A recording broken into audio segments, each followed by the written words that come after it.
people who have been introduced to understanding by design and want to extend it further, there are a few pieces of advice I'd offer. I'm going to start with teachers.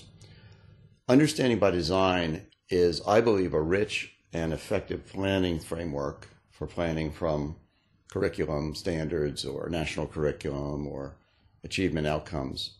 But it's not a simple planning framework. And when people get into it, they realized it's not easy necessarily.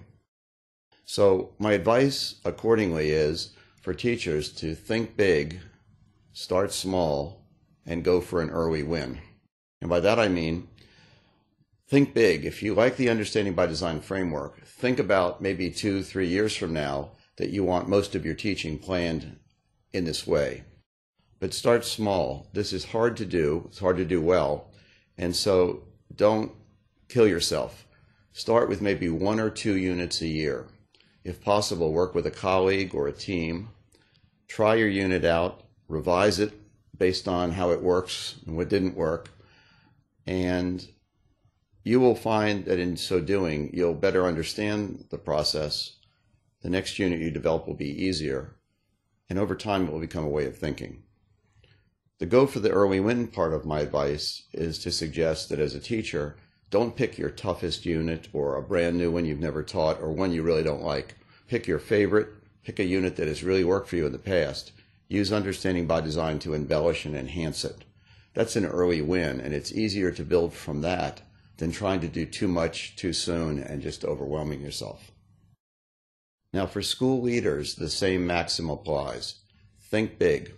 If you think the Understanding by Design framework is important and useful, think about how 2, 3, 4 years from now you'd like to see it as the lingua franca in your school, the framework that everyone knows and works with.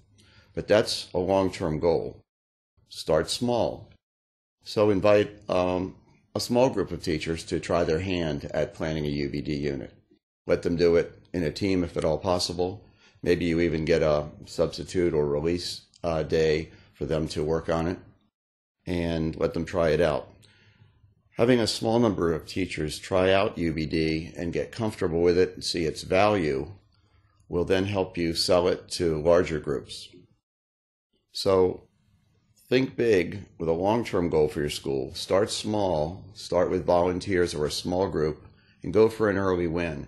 Invite the people who you think will like this, who resonate with this kind of teaching and planning, and who are open and interested in trying new things.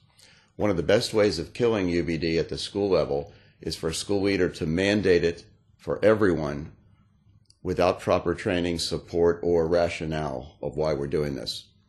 Think big, start small, involve a volunteer group of teachers, and build from there.